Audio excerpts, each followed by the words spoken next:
ವಿರೋಧ ಪಕ್ಷದ ನಾಯಕರಾಗಿರ್ತಕ್ಕಂಥ ಆರ್ ಅಶೋಕ್ರವರೇ,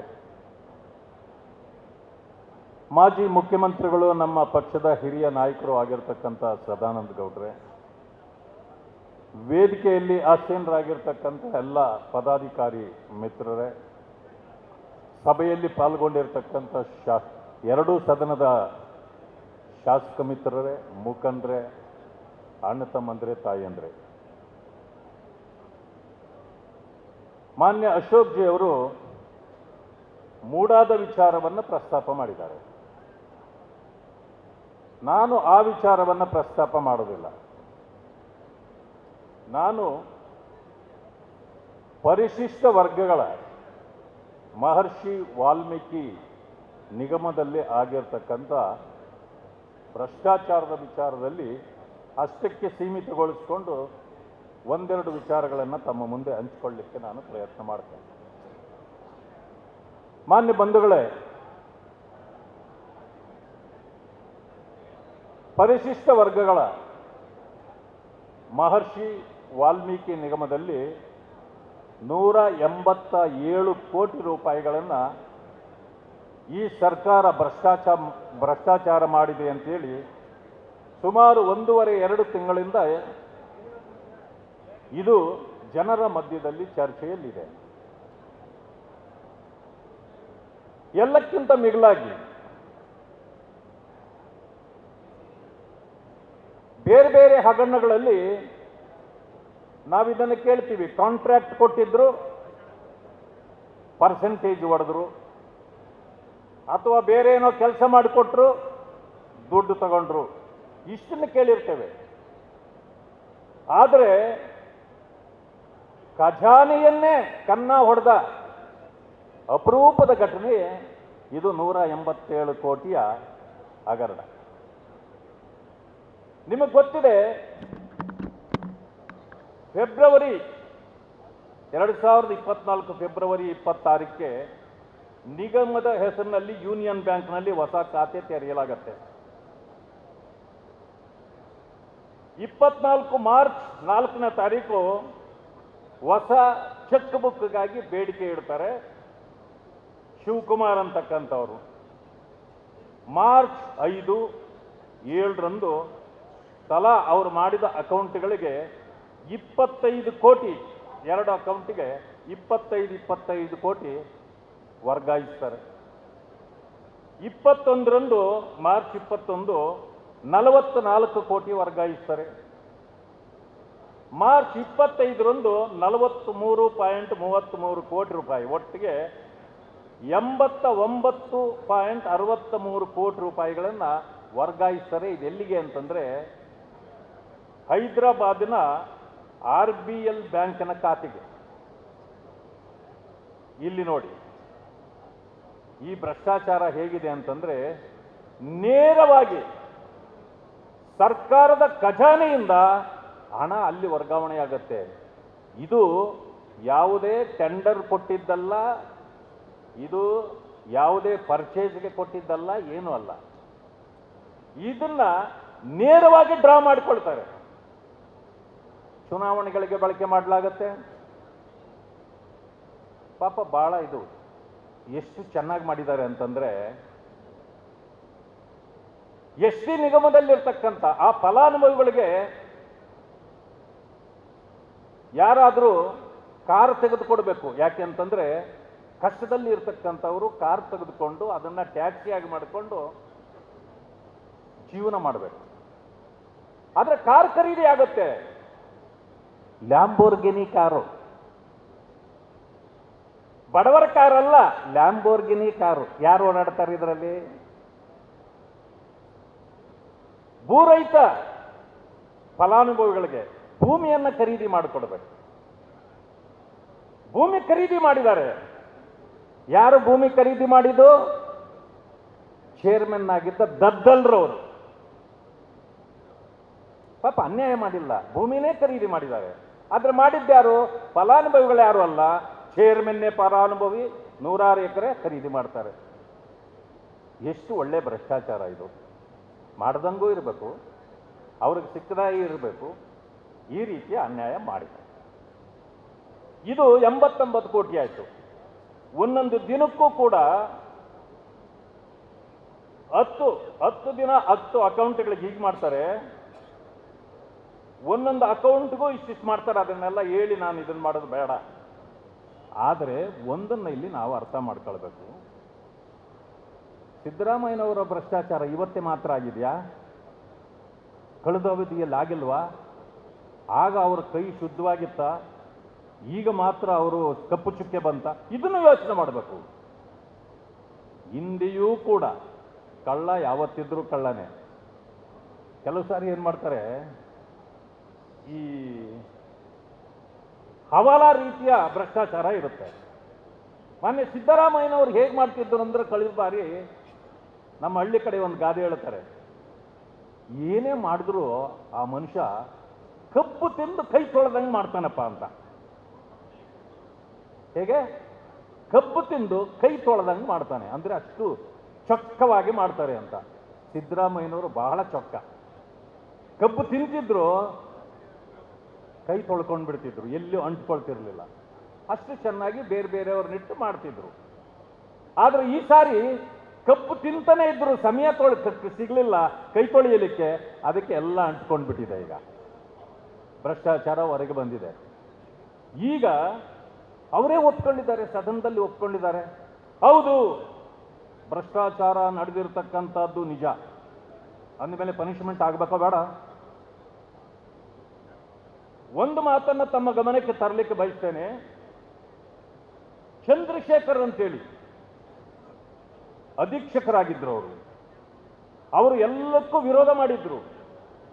ಆದರೆ ಅವರ ಕಣ್ತಪ್ಪಿಸಿ ಅವರನ್ನು ಸುಮ್ಮನಿರಿಸಿ ಈ ಎಲ್ಲ ರೀತಿಯ ಹಗರಣಗಳನ್ನು ಮಾಡಿದ್ರು. ಮಾಡಿದಾಗ ಅವ್ರಿಗೆ ಅದು ಇಚ್ಛೆ ಆಗಲಿಲ್ಲ. ನನ್ನ ಬುಡಕ್ಕೆ ಬರ್ತದೆ ಅನ್ನೋ ಕಾರಣ ಬಂದಾಗ ನಾನು ಯಾವ ರೀತಿ ಇದನ್ನು ಫೇಸ್ ಮಾಡಬೇಕು ಅಂತೇಳಿ ಮಾಡಲಿಕ್ಕಾಗಿಲ್ಲ. ಎಲ್ಲ ದಾಖಲೆಗಳನ್ನು ಮಾಡಿ ಎಲ್ಲೆಲ್ಲಿ ತಲುಪಿಸ್ಬೇಕು ಅಲ್ಲಿ ತಲುಪಿಸ್ಬಿಟ್ಟು ಒಂದು ಪತ್ರ ಬರೆದಿಟ್ಟು ಪ್ರಾಣತ್ಯಾಗ ಮಾಡಿಬಿಟ್ರು. ಅದು ಒಂದು ಸಮಯ ಆಗಿಲ್ಲ ಅಂದ್ರೆ ಈ ಹಗರಣ ಇವತ್ತು ಹೊರಗಡೆ ಬರ್ತಿರಲಿಲ್ಲ. ಅನೇಕ ಹಗರಣಗಳು ಈ ರೀತಿ ಆಗಿದೆ. ಅದೇ ರೀತಿ ಇದು ಕೂಡ ಮುಚ್ಚಿ ಹೋಗ್ತಿತ್ತು. ಯಾರ್ಯಾರು ತಿಂದಿದ್ರೋ, ಉಂಡಿದ್ರೋ, ಮಜಾ ಮಾಡಿದ್ರೋ ಯಾರು ಸಿಕ್ಕಾಕೊಳ್ತಿರ್ಲಿಲ್ಲ. ಹರಿಶ್ಚಂದ್ರ ಜೊತೆಯಲ್ಲಿ ಇರ್ತಿದ್ರು ಅವರು. ಈಗ ಸಿಕ್ಕಿಬಿದ್ದಿದ್ದಾರೆ. ಆಯ್ತು, ಇಷ್ಟೆಲ್ಲ ಆಯ್ತಲ್ಲ, ನಮ್ಮ ಹೋರಾಟ ಪ್ರಾರಂಭ ಆಯಿತು. ಮಾನ್ಯ ಅಧ್ಯಕ್ಷರ ನೇತೃತ್ವದಲ್ಲಿ ದೊಡ್ಡ ಹೋರಾಟ ಪ್ರಾರಂಭ ಆಯಿತು. ಆಗಿದ್ರಿಂದ ವಿಧಿ ಇಲ್ಲದೆ ಮುಖ್ಯಮಂತ್ರಿಗಳು ತೀರ್ಮಾನ ತೆಗೆದುಕೊಳ್ಬೇಕಾಯ್ತು. ಮಂತ್ರಿಯವರ ರಾಜೀನಾಮೆ ಪಡೆಯೋದು ಅನಿವಾರ್ಯ ಆಯಿತು. ಅದಾದ ಮೇಲೆ SITಗೆ ಕೊಟ್ಟಿದ್ದೇನೆ ಅಂತ ಹೇಳಿದ್ರು. ನಾವು CBI ಕೊಡಬೇಕು ಅಂತ ಹೋರಾಟ ಮಾಡಿದ್ವಿ. ಆದ್ರೆ ಅವರು SIT ಕೊಡ್ತೇನೆ ಅಂತ ಹೇಳಿದ್ರು. ಕೊಟ್ಟಾಯ್ತು. ಇದುವರೆಗೂ ನಾಗೇಂದ್ರ ಮಿನಿಸ್ಟರ್ ಆಗಿದ್ದವರು FIR ಈಗಲೂ ಕೂಡ ಆಗಿಲ್ಲ ಅವರ ಮೇಲೆ. ಗದ್ದಲ್ ಅವರು ಈಗಲೂ ಚೇರ್ಮನ್ಗಿರಿಗೆ ರಾಜೀನಾಮೆ ಕೊಟ್ಟಿಲ್ಲ. FIR ಆಗಿಲ್ಲ. SIT ಸುಮ್ಮನೆ ಕರೀತದೆ, ನಾನು ಕರೆದಿದ್ದೀನಿ ಅಂತದೆ, ಅವ್ರು ನಾನು ಬಂದಿದ್ದೀನಿ ಅಂತಾರೆ. ಎಷ್ಟೊತ್ತು ಮಾತಾಡ್ತಾರೆ. ಓಕೆ, ಆದರೆ ಕ್ರಮ ಜರುಗಲಿಲ್ಲ. ಆದರೆ CBI ಈ ಕೇಸ್ನಲ್ಲಿದೆ. ED ಎಂಟ್ರಿ ಆಗಿದೆ. ಯಾಕೆ? ED ಬಂದಿರತಕ್ಕಂಥದ್ದು ಇಲ್ಲಿ ಹಣದ ವ್ಯವಹಾರ ಆಗಿರೋದನ್ನ ಕಂಡುಹಿಡಿಯಲಿಕ್ಕೆ.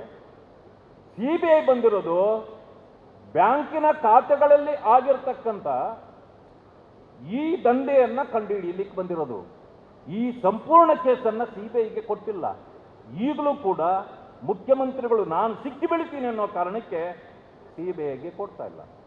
ಅದು ನಾನು ನಿಮಗೆ ಒಂದು ಮಾತನ್ನು ಹೇಳಲಿಕ್ಕೆ ಬಯಸ್ತೇನೆ. ಮಾನ್ಯ ಮುಖ್ಯಮಂತ್ರಿಗಳು ನೇರ ಹೊಣೆಗಾರರು ಇದರಲ್ಲಿ. ಯಾಕೆ ಅಂತಂದ್ರೆ ವರ್ಷದ ಮಾರ್ಚ್ ತಿಂಗಳು ಆರ್ಥಿಕ ವರ್ಷದ ಅಂತ್ಯದ ತಿಂಗಳಾಗಿರುತ್ತೆ. ಇದು ಪ್ರಾರಂಭ ಆಗಿದ್ದು 26 ಫೆಬ್ರವರಿ. ಮಾರ್ಚ್ 4ರಿಂದ ಎಲ್ಲ ನಡೆದಿರ್ತದೆ.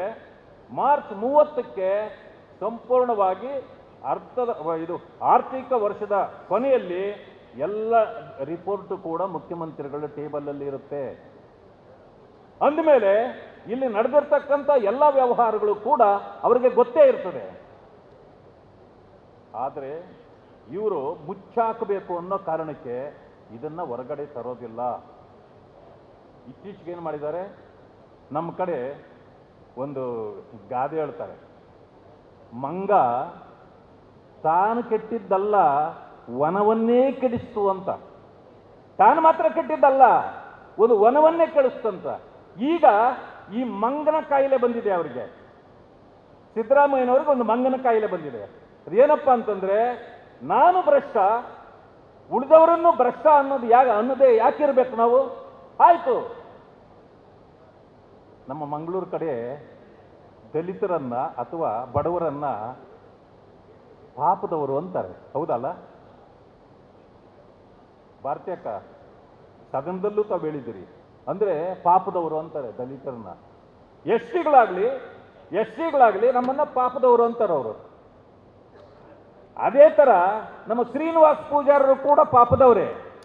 ಇವತ್ತು ಅವರ ಮೇಲೆ ಅಪಾದನೆ ಮಾಡಿ ಅವರ ಕಾಲದಲ್ಲಿ ಭ್ರಷ್ಟಾಚಾರ ನಡೆದಿತ್ತು ಅಂತ ಅವ್ರ ಹೆಸರು ಹೇಳ್ಬಿಟ್ಟಿದ್ರು. ಅವರು ಬಹಳ ಬೇಸರಾಗಿ ಮನನೊಂದು ಇವತ್ತು ಗಾಂಧಿ ಸ್ಟ್ಯಾಚ್ಯೂ ಮುಂದೆ ಅಂಬೇಡ್ಕರ್ ಫೋಟೋ ಇಟ್ಕೊಂಡು ಧರಣ ಕೊಳ್ತರು. ನಾನು ಸುರೇಶ್ ಕುಮಾರ್ ಅವರು ನಾವೆಲ್ಲ ಹೋಗಿ ಧರಣದಲ್ಲಿ ಪಾಲ್ಗೊಂಡು ಬಂದ್ವಿ. ಈಗ ಆದರೆ ದಲಿತರು ಅಂದ್ರೆ ನೀವು ಪಾಪದವರು ಅಂತಿರಲ್ಲ, ನಮ್ಮ ಪಾಪದವರ ಹಣ ತಿಂದ ಇವರು ಯಾರು ಪಾಪಿ ಅಲ್ವಾ?